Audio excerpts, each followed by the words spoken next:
ሸጎሌ ከሚገኘው የኢቢሲ ስቱዲዮ በቀጥታ ወደ እናንተ እየደረሰ ያለውን አዲስ ቀን መሰናዶ ነው እየተከታተላችሁ የምትገኙት የተወደዳችሁ ተመልካቾች። አሁን በቀጥታ የምናልፈው ደግሞ ወደ ሀገር ጉዳይ መሰናዷችን ነው። ነጻነት ዛሬ የሀገር ጉዳይ መሰናዷችን ትኩረቱን የሚያደርገው መግባችን ላይ ቀደም ሲል እንደጠቀስ ነው የስንዴ ምርትና ምርታማነትን ማሳደግ ላይ ይሆናል። አዎ በተለይም ደግሞ የስንዴ ምርትን ስናነሳ የበጋ መስኖ ስንዴ ልማትን በሰፊው እንዳስሳለን። ከዛ አስቀድመን ግን ያው የስንዴ ምርት በግብርና ውስጥ የሚካተት ነውና ግብርናን ደግሞ ስታነሳ ከኢትዮጵያውያን አርሶ አደሮች ጋራ ልዩ የሆነ ትስስር ያለው ነው። ለነዚህ ለኢትዮጵያውያን አርሶ አደሮች የገቢ ምንጭ፣ የዕለት ጉርስ እንዲሁም ደግሞ ለሀገሪቱ ኢኮኖሚ ደግሞ ምሰሶ ሆኖ ያገለገለ ነው የሚገኘው። ከዛ ባለፈ እንግዲህ በርካታ ዜጎችን ሰፊ የሆነ የስራ እድል መፍጠር የሚችል ዘርፍ ነው። እንዲሁም ደግሞ በሀገሪቱ ካለው አጠቃላይ የሀገር ውስጥ ምርት ጋር ተያይዞ ቀዳሚ ከሚባሉ ዘርፎች ተጠቃሽ ነው። እንዲሁም ደግሞ ከውጭ ምንዛሬ ጋርም ተያይዞ ሰፊውን ቦታ የሚይዝ ሆኖ እናገኘዋለን እና ከዚህ ጋር ተያይዞ አሁን ላይ በግብርናው ዘርፍ እየተሰሩ ያሉ ስራዎች አመርቂ ውጤት እያስመዘገቡ መሆናቸውን ማየት ያስችላል። ግብርናው ክፍለ ኢኮኖሚ እንግዲህ በተለይ ኢትዮጵያ እምቅ ሀብት አላትና እየተጠቀመችበት አይደለም የሚሉ ሀሳቦች በተደጋጋሚ እነሱ ነበር ከዚህ በፊት። አሁን ላይ ግን ሰፊ ትኩረት ተሰጥቶታል። ከአምስቱ የኢኮኖሚ ዘርፎች ወይም ምሰሶች መካከል አንዱ የግብርናው ክፍለ ኢኮኖሚ ነው። ስለዚህ ብዛ ኢኮኖሚ ብትከተልም እንደ ሀገር ኢትዮጵያ፣ ነገር ግን ግብርናው ክፍለ ኢኮኖሚ ማዘመን ደግሞ ልዩ ትኩረት እንደተሰጠው ተገልጿል። በዚህም የተለያዩ ተግባራት እየተከናወኑ ነው። ከዚህ መካከል እንግዲህ የስንዴ ምርትና ምርታማነትን ማሳደግ በሰፊው እንደ ሀገር ልዩ ትኩረት ተሰጥቶታል። በተለይ ከውጭ የሚገባን ስንዴ በመተው በሀገር ውስጥ አምርቶ የሀገር ውስጥ የምርት ፍላጎትን ወይም የምግብ ፍላጎትን ማሟላት የምግብ ሉዓላዊነትን ከማረጋገጥ ጋር ተያይዞ የሚሰራ ስራ ነው። ከሀገር ውስጥ በተጨማሪ ደግሞ ወደ ውጭ የመላክ ስራም እየተከናወነ ነው። ባለፉት 2 ዓመታት ይሄ ተግባራዊ ተደርጓል። እንደ ጥቅል በግብርናው ክፍለ ኢኮኖሚ ባለፉት 6 ወር ብቻ ያለውን እኮ አሃዛዊ ቁጥር ብናየው 1.6 ቢሊዮን የሚጠጋ ዶላር ገንዘብ ከግብርናው ክፍለ ኢኮኖሚ ብቻ ተገኝቷልና ምን ያክል ትኩረት እንደተሰጠው ማየት እንችላለን። ባለፈው አመት ብቻ ራሱ ከስንዴ ልማት በአጠቃላይ ከ230 ሚሊዮን ኩንታል በላይ ምርት ተገኝቷል።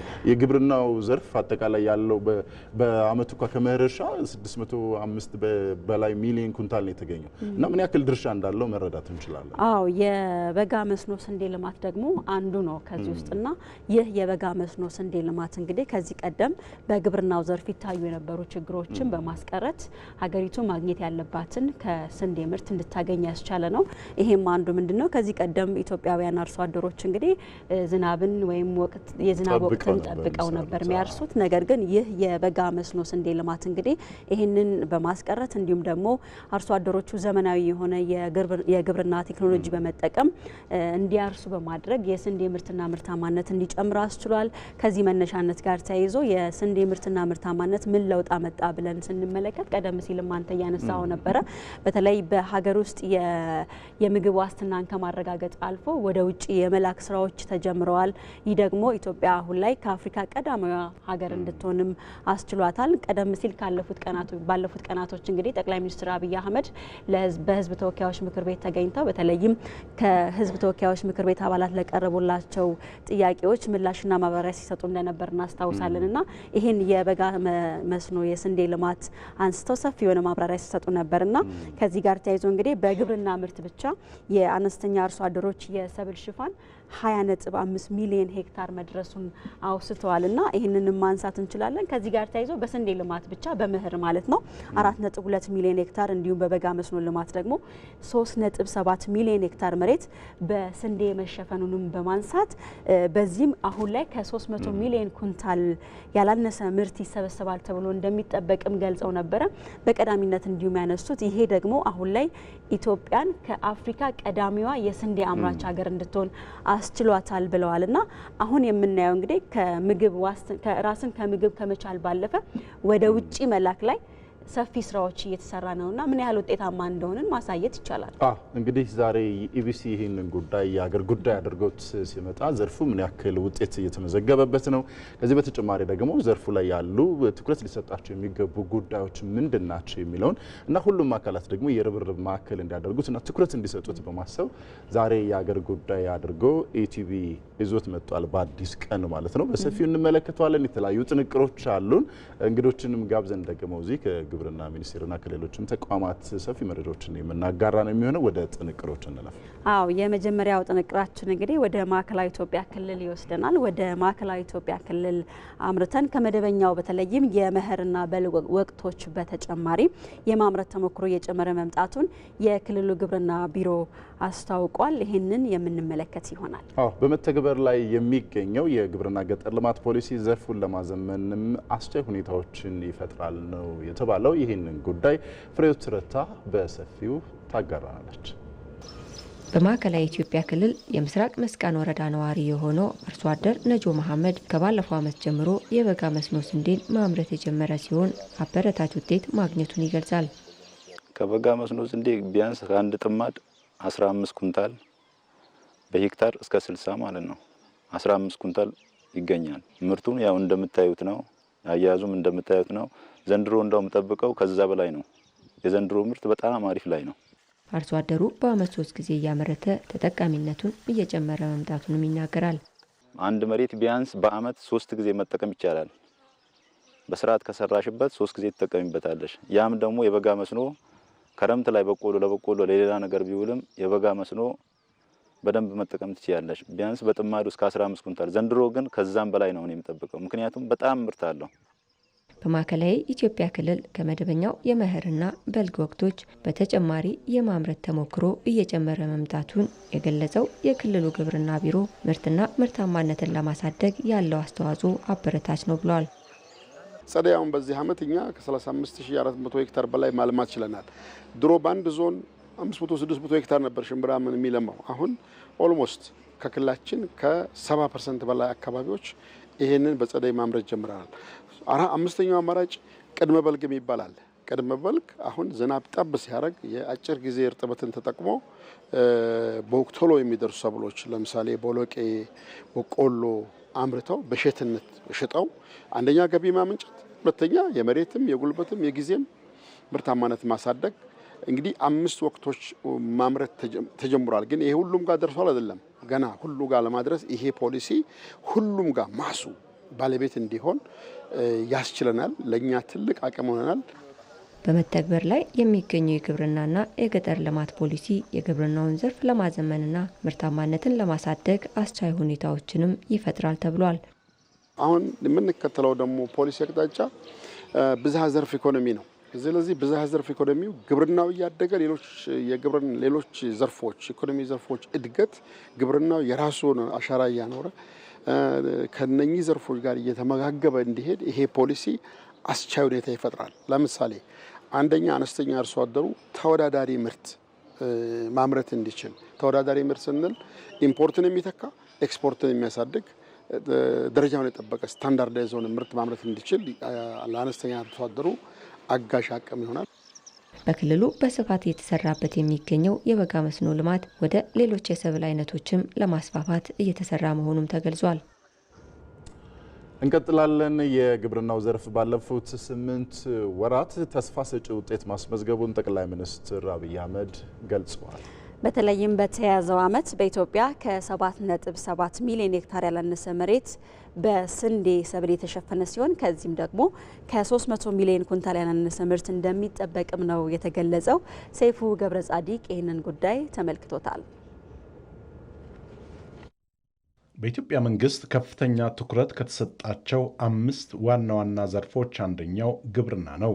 ባለፉት 8 ወራትም ዘርፉ ተስፋ ሰጪ ውጤት ማስመዝገቡን ነው ጠቅላይ ሚኒስትር ዶክተር አብይ አህመድ የገለጹት። የአነስተኛ አርሶ አደሮች ሰብልና የኩታ ገጠም ሽፋን ከፍተኛ እድገት ተመስግቦበታል ብለዋል ጠቅላይ ሚኒስትሩ። ባለፉት 5-6 ዓመታት በተሰሩ ስራዎች ዘንድሮ ብቻ የአነስተኛ አርሶ አደሮች የሰብል ሽፋን ከ17.5 ሚሊዮን ሄክታር ወደ 20.5 ሚሊዮን ሄክታር ማደግ ችሏል። ይሄ ትልቅ እመርታ ነው።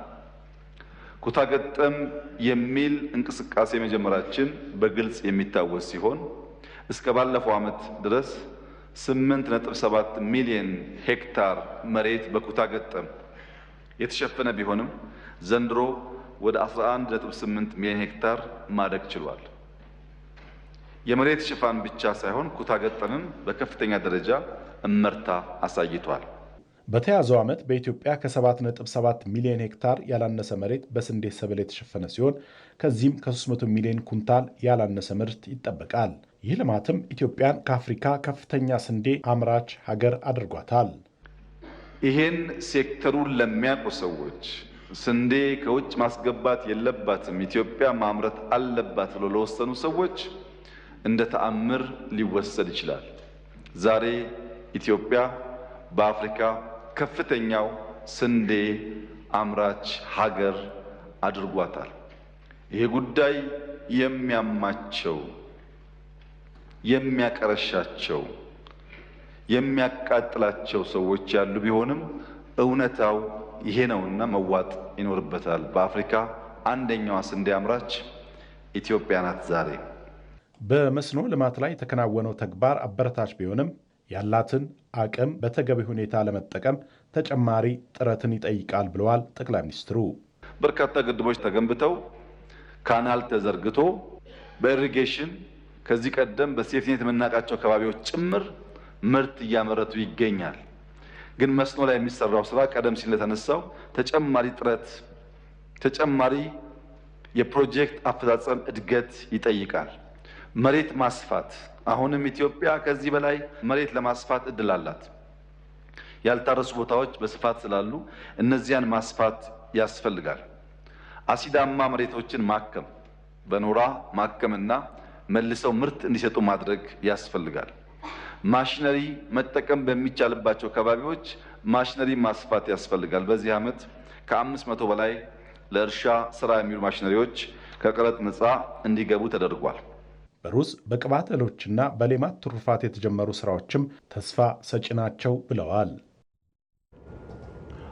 አዲስ ቀን ላይ ናችሁ። የሀገር ጉዳይ ነው እየተከታተላችሁ የምትገኙት የተወደዳችሁ ተመልካቾች። በዛሬው የሀገር ጉዳይ መሰናዷችን እየተመለከትን ነው ያለው ደግሞ የስንዴ ምርትና ምርታማነትን በማሳደግ ረገድ የተሰጠው ትኩረትና እየተመዘገበ ያለው ውጤት ምን ይመስላል የሚለው ነው ያየን የምንገኘው። በዚህ ጉዳይ ላይ ጥንቅሮችን ወደ እናንተ አደረስን። አሁን ደግሞ እንግዶችን ስቱዲዮ ጋብዘናል ተጨማሪ መረጃ እንዲሰጡን።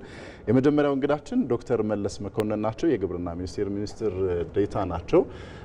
እንዲሁም በተጨማሪ ደግሞ አቶ ደሳለኝ ድጉማ የግብርና ትራንስፎርሜሽን ኢንስቲትዩት ሲኒየር ዳይሬክተር አሉ። ሁለታችሁንም ጊዜያችሁን ሰውታችሁ ስለተገኛችሁልን በማለዳው እናመሰግናለን። በጣም እናመሰግናለን። መልካም ዶክተር መለስን እናስቀድምና በተለይም የስንዴ ምርትና ምርታማነት ባለፉት 6 እና 7 ዓመታት ያሳየው ለውጥን ቀደም ሲልም እያነሳን ነበርና እንደው ለውጡ እንዴት ይታያል የሚለውን እናስቀድም እስኪ። አመሰግናለሁ።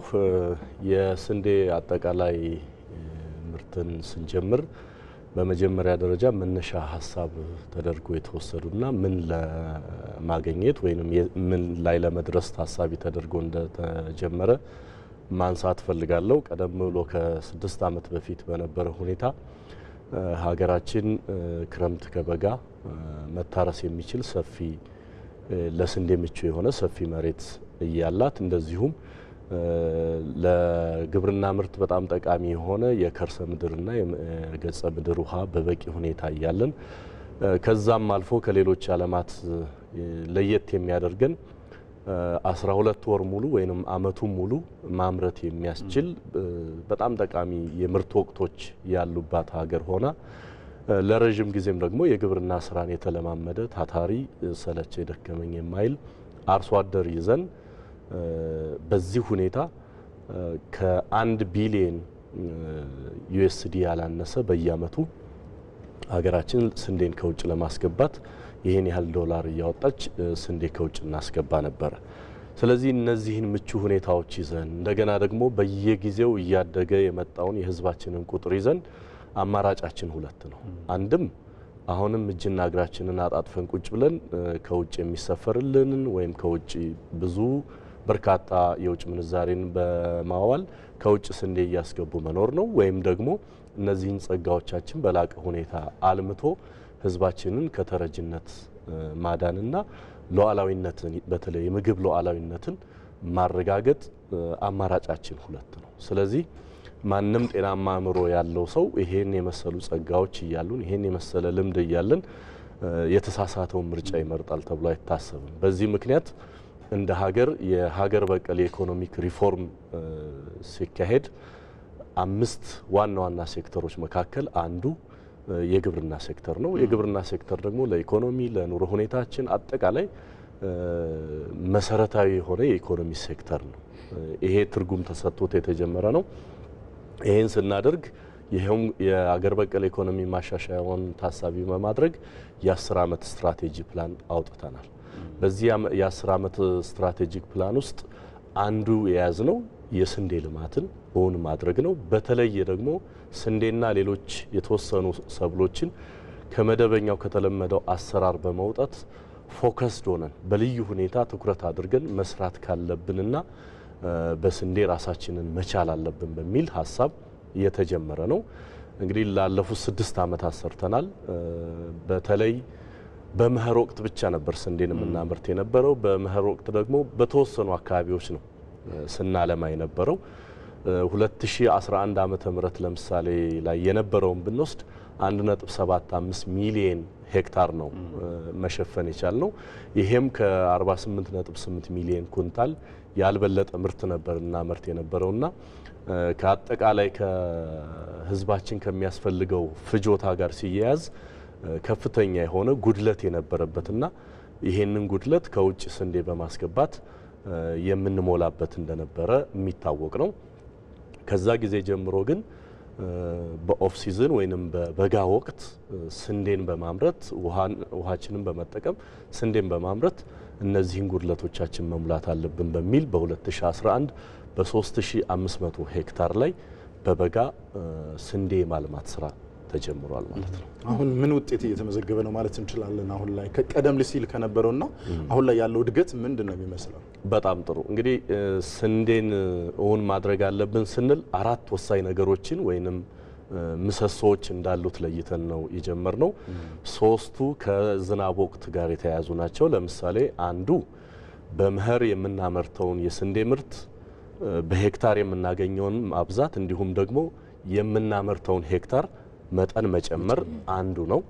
ሁለተኛው በርካታ ለስንዴ ምርት ምቹ የሆኑ ሰፋፊ መሬቶች አሉ፣ አሲዳማ የሆኑ እነዚህን አሲዳማ መሬቶች በማከም ወደ ምርት መመለስ፣ ይሄ ከፍተኛ የምርት ጭማሪ የሚያመጣ መሆኑን፣ በሶስተኛ ደረጃ ደግሞ ጥቁር አፈር ሆነው ውሃ የሚተኛባቸው ለስንዴ በጣም ምቹ ናቸው። ያን ውሃ ማጠንፈፍ ከቻል ትልልቅ የስንዴ ማሳዎችን መፍጠር ስለሚቻል የጥቁር አፈር ውሃን በማጠንፈፍ ለስንዴ ምቹ ሁኔታ በመፍጠር ስንዴ ማምረት በሚል በዝናብ ወቅት እነዚህ 3 ፒላሮች አሉ። አራተኛው ፒላር ደግሞ በበጋ ወቅት ውሃን በመጠቀም በመስኖ ስንዴን ማምረት በመሬትም በምርታማነትም በመጨመር ይሄን የመስራት ስራ ስንሰራ ቆይተናል። በየአመቱ በመኸርና በበልግ የምንሰራውን እንዲሁም ደግሞ በመስኖ የምንሰራውን በማብዛት በ2016 ዓመተ ምህረት ቅድም ክቡር ጠቅላይ ሚኒስትራችንም ሲናገሩት እንደነበረው ከ1.75 ሚሊዮን ሄክታር የመኸሩን በመነሳት አሁን 4.2 ሚሊዮን ሄክታር በመኸር መሸፈን የቻልንበት ሁኔታ አለ። በመስኖም 2011 ላይ 3.5 ሚሊዮን 3500 ሄክታር የጀመርነውን በ2017 እስካሁኑ ድረስ 3.5 ሚሊዮን ሄክታር መሸፈን የቻልንበት አለ። አጠቃላይ በአሁኑ ባለንበት ስንወስድ ወደ 7.7 ሚሊዮን ሄክታር በስንዴ የተሸፈነበት ሁኔታና ከዚህም ከ325 ሚሊዮን ኩንታል ምርት እንጠብቃለን ማለት ነው። አቶ ደሳለኝ ወደ እርስዎ እንምጣ። እንግዲህ ቀደም ሲል ጥሩ ውጤት እየተመዘገበ እንደሆነ የስንዴ ምርታማነትን በማሳደግ ደረጃ ዶክተር አንስተውልናል እና የስንዴ ልማትን ላይ የተተገበሩ ያሉ አዳዲስ የግብርና ስራዎች ምንድን ናቸው ማለት እንችላለን? ለዚህ ምርታማነት ያበቁን ነገሮች ምንድን ናቸው? በስንዴ ልማት ላይ በጣም በርካታ አዳዲስ ቴክኖሎጂዎች ተግባራዊ ተደርገዋል። የመጀመሪያው አጠቃላይ የስንዴ ምርት ስንዴንም ሌሎች ወሳኝ ሰብሎች የምንላቸውም ላይ የግብርና ኮመርሻላይዜሽን ክላስተር ወይ ደግሞ በክላስተር የማምረት ስራ ተግባራዊ ተደርጓል። ይሄ በዋናነት የግብርና ኮመርሻላይዜሽን ክላስተር በምንልበት ጊዜ አርሶ አደሩ የገበያ ተኮር እሴት ሰንሰለትን የተከተለ የተቀናጀና ቀጣይነት ያለው የአመራር ዘዴን መከተል ማለት ነው በአጠቃላይ ማለት ነው። ይሄን በምናደርግበት ጊዜ አርሶ አደሮች በተበጣጠሰ ማሳ ላይ ነበር የመጀመሪያ የሚያርሱትና ምርታቸውን አንድ ላይ ማምጣት አይችሉም። የግብርና ቴክኖሎጂዎችና ግብአቶችን አንድ ላይ መጠቀም አይችሉም። ይሄን መጠቀም ካልቻሉ ደግሞ ምርታማነት ሊለወጥ አይችልም። ስለዚህ ይሄን በመጠቀማቸው በጋራ ስልጠና በማግኘታቸው በጋራ መካናይዜሽን በመጠቀማቸው መሬታቸውን አንድ ላይ አምጥቶ በማረሳቸው ምርትና ምርታማነታቸውን ጨምረዋል። ስለዚህ ይሄ አንደኛው በግብርና ሂደት ውስጥ ከፍተኛ የምርትና ምርታማነት ለውጥ እንዲመጣ አርሶ አደሩ በትኩረትና በጋራ ተቀናጅቶ እንዲሰራ ለውጥ ያመጣ አዲስ ጽንሰ ሀሳብ ነው ማለት ነው። ይሄ ከ2019 ወይ ደግሞ የሀገር በቀል ኢኮኖሚ እቅድ ከጀመረ ጀምሮ ተግባራዊ የተደረገ አዲስ የስራ ሂደት ነው ማለት ነው። በሁለተኛ ደረጃ አርሶ አደር ሙሉ ፓኬጅ እንዲጠቀም ምርትና ምርታማነት በምንልበት ጊዜ የሚያስፈልገው ግብአት በሙሉ መጠቀም መቻል ማለት ነው። በደንብ ሰብሉን ማንከባከብ፣ ማዳበሪያ በምክረ ሀሳብ በተሰጠው መሰረት እንዲጠቀም ማድረግ፣ ሰብሎቹ በበሽታና በተባይ እንዳይጠቃ መከላከል፣ የግብርና ኬሚካሎችን በአግባቡ መጠቀም መቻል፣ በጊዜ ማረምና ሌሎች ለሰብል የሚያስፈልጉ ነገሮችን በጥንቃቄና በእውቀት ላይ የተመሰረተ እንክብካቤ ማድረግ የጀመረበት ጊዜና ለውጥ ያመጣ ነው። ሶስተኛው አርሶ አደሩ ዝም ብሎ አያመርትም። የሚያመርተው ለገበያ ነው የሚያመርተው፣ ለኮመርሻላይዜሽን ነው የሚያመርተው። ትርፍ አመርታለሁ ብሎ አስቦ አቅዶ ምን ያህል ምርት ወደ ገበያ መውሰድ አለብኝ፣ ምን ያህል ገቢ ማግኘት አለብኝ ብሎ አቅዶ ስለሚያመርት በእቅድ እንዲያመርት የተደረገበትና አርሶ አደሩ ራሱ ለገበያና ለኢኮኖሚ እንዲያመርት ግብርና እንደ ቢዝነስ እንዲቆጥር ታሳቢ ተደርጎ ኢንትሮዲዩስ የተደረገ አካሄድ ስለሆነ በግብርናው ዘርፍ በጣም በርካታ ቴክኖሎጂዎች መጥተዋል። ይሄ ብቻ አይደለም።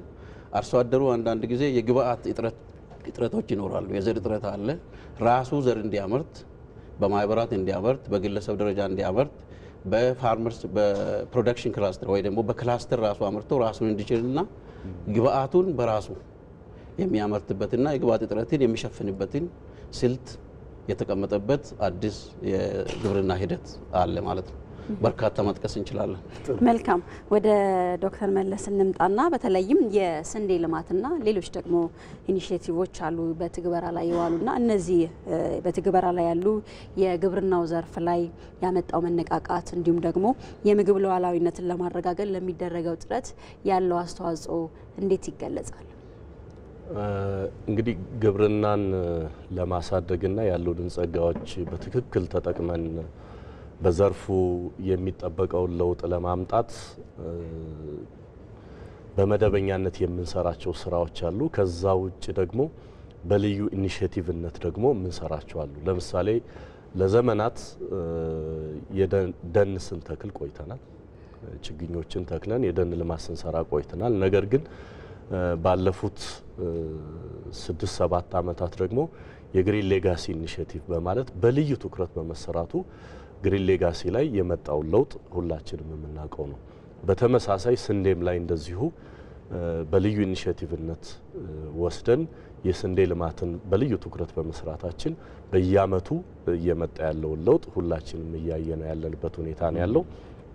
እሱ ብቻ አይደለም፣ ሌሎችንም በልዩ ትኩረት መስራት ያለብን ስራዎች አሉ ብለን እየሰራናቸው ያሉ። ለምሳሌ የቅባት እህሎች፣ ብዙ የዘይት ፋብሪካዎች በሀገር ውስጥ ይገኛሉ። እነዚህ የዘይት ፋብሪካዎች ደግሞ የጥሬ ዕቃ የሚፈልጉት ከግብርናው ሴክተር ነው። እሱን ለማሳካት የቅባት እህሎች በልዩ ኢኒሼቲቭ እየተሰራ ይገኛል። ሌላው ኢኒሼቲቫችን ደግሞ ሩዝንም መውሰድ እንችላለን። ሩዝ ለረጅም ዘመን የሚታሰበው ኢትዮጵያዊ ሰብል አይደለም። ከዛም አልፎ ደግሞ የተወሰነ አካባቢ ፖቴንሻል የሚበቅል አድርገን ነበር እናስብ የነበረው። ላለፉት 3 ዓመታት በተሰራው ስራ ግን ሩዝ አሁን በኦልሞስት ፖቴንሻል ባላቸው ክልሎች በአማራ ክልል፣ በኦሮሚያ ክልል፣ በሳውዝ ዌስት ወይም ደቡብ ምዕራብ ኢትዮጵያ፣ በደቡብ እያሰፋን ያለ ነው። አሁን ከዛም አልፎ ደግሞ በመስኖ እስከ ሶማሌ ክልል ድረስ ወስደን 2 ዙር በመስኖ ሩዝ እንዲለማ የተደረገበት ሁኔታ አለና በልዩ ትኩረት ከምንሰራቸው ስራዎች እነዚህ መጥቀስ ይቻላል። ሌላው ደግሞ የሌማት ትሩፋትም ጭምር ነው። ጥሩ። ምናልባት ዛሬ በጣም ትኩረት እንድናደርግበት የፈለግነው ስንዴ ልማት ላይ ስለሆነ ከስንዴ ልማት አኳያ አሁን ምርት መጠኑ ከጊዜ ወደ ጊዜ እያደገ እንደሆነ በአሃዛዊ መረጃዎች ማስደግፈው አንስተውልናል። አሁን ከውጭ የምናገኘው እርዳታም እንዲቆም አለፍም ሲል ደግሞ አሁን ወደ ሌሎች ጎረቤት ሀገራትም ስንዴ እየላክን ነው ያለ ነው። ይሄ ደግሞ ከምግብ ሉዓላዊነትን ከማረጋገጥ አኳያ ያለው ፋይዳ ምንድን ነው ማለት እንችላለን? በአሁኑ ሰዓት ወደዛ ለምናደርገው ጉዞ እያገዘን ነው ማለት እንችላለን? መስመሩን ይዘነዋል? ትክክል ነው። ቅድምም ለማንሳት እንደሞከርኩት የስንዴ ልማትን በሚመለከት ያሉንን ጸጋዎች ታሳቢ በማድረግ እና በመስራት በመጠቀም የምግብ ሉዓላዊነታችንን ማረጋገጥ አለብን ብለን ስናስብ አንዱ ስንዴ ነው።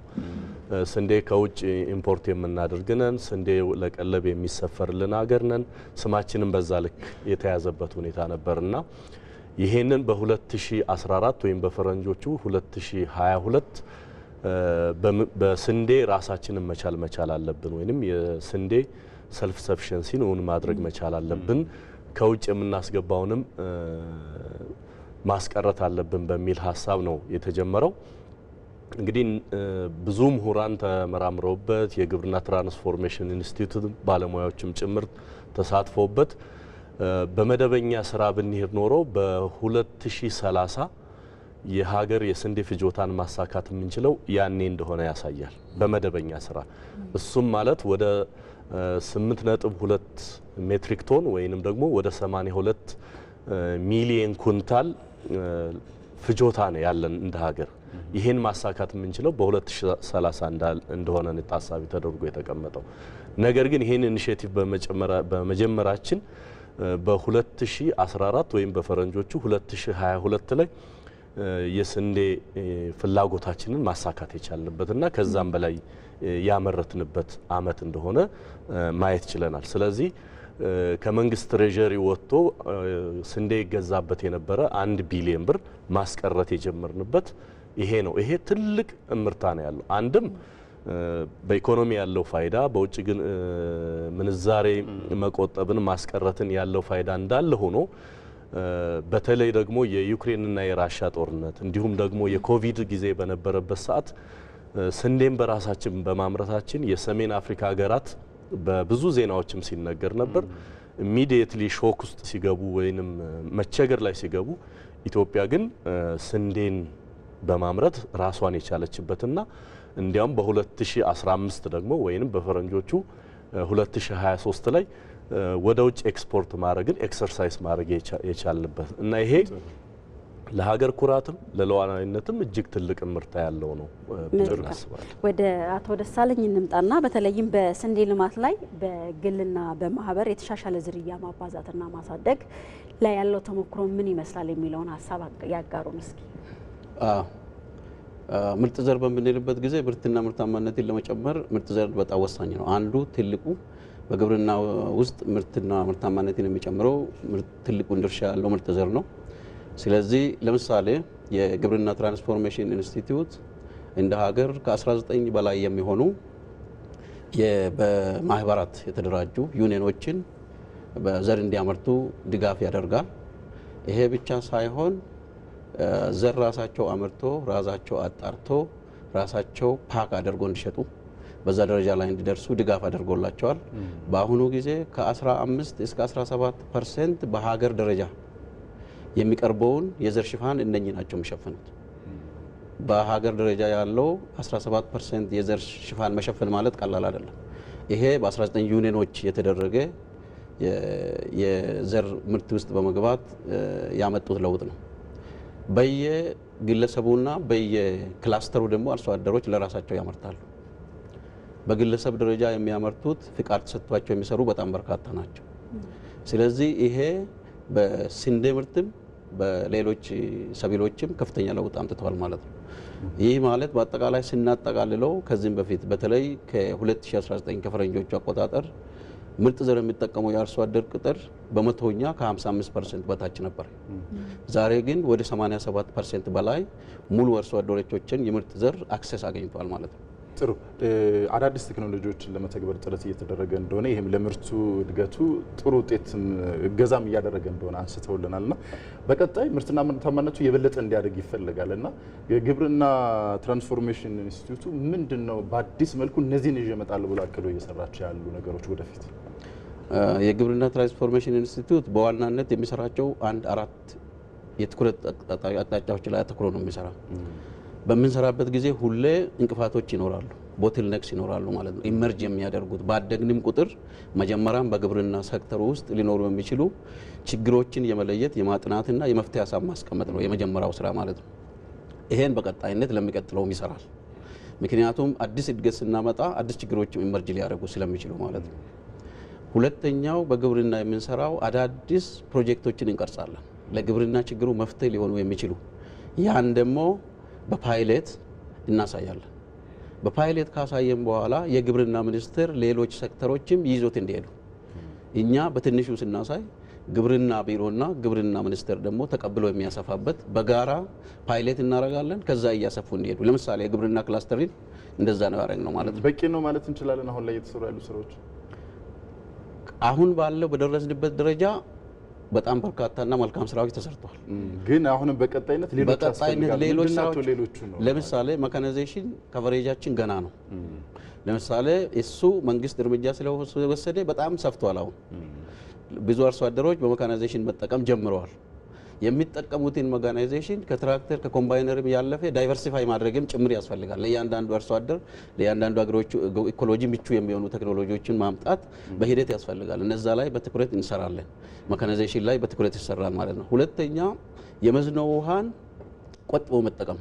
ለምሳሌ አሁን የምንጠቀመው የመስኖ ዘዴ ብዙ መሬት እንድንጠቀም ላያግዘን ይችላል።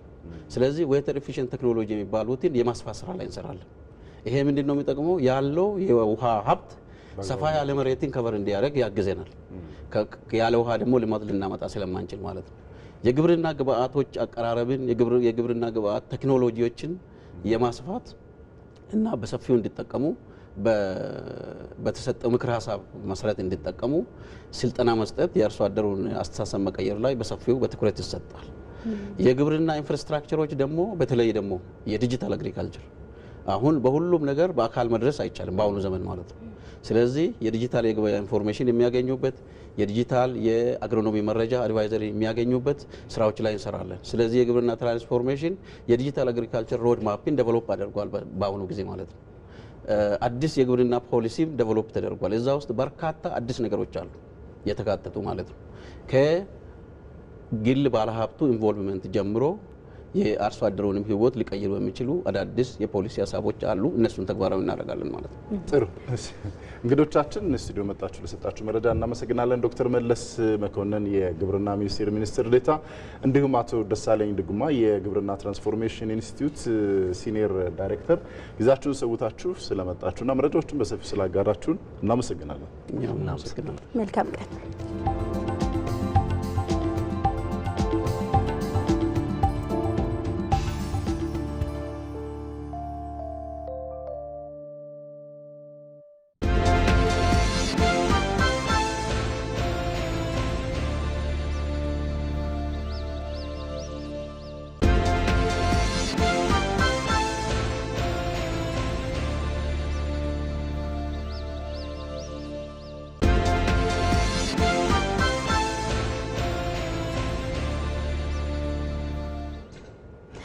ተመልካቾቻችን እንግዲህ የአዲስ ቀን የሀገር ጉዳይን ቀዳሚ አድርገን ሰፋ ያሉ መረጃዎችን አነሳን። ይህ የሀገር ጉዳይ እንግዲህ ዛሬ የሀገሪቱ የስንዴ ምርትና ምርታማነት ምን ደረጃ ላይ ይገኛል፣ ምን ውጤት እያገኘንበት ነው፣ በቀጣይስ ምን ታስቧል፣ እንዲሁም ደግሞ አርሶ አደሮቹ ምን እየሰሩ ነው፣ ምን አይነት ቴክኖሎጂዎችን እየተጠቀሙ ነው ስንል ሰፋ አድርገን የተመለከትንበት ነበረ።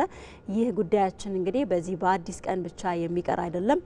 በዜና ኢትዮጵያ በኢቲቪ 57 ሌሎች መረጃዎችን እንዲሁም ደግሞ እንግዶችን አካተን ሰፋ ያሉ ሀሳቦችን የምናነሳበት ነው የሚሆነው። በእነዚህ የዜና ወጃዎቻችን ደግሞ እንድትከታተሉን እንጋብዛችኋለን። አሁን በድጋሚ አብረን ቆይታ እንዲያደርጉ እንጋብዛለን።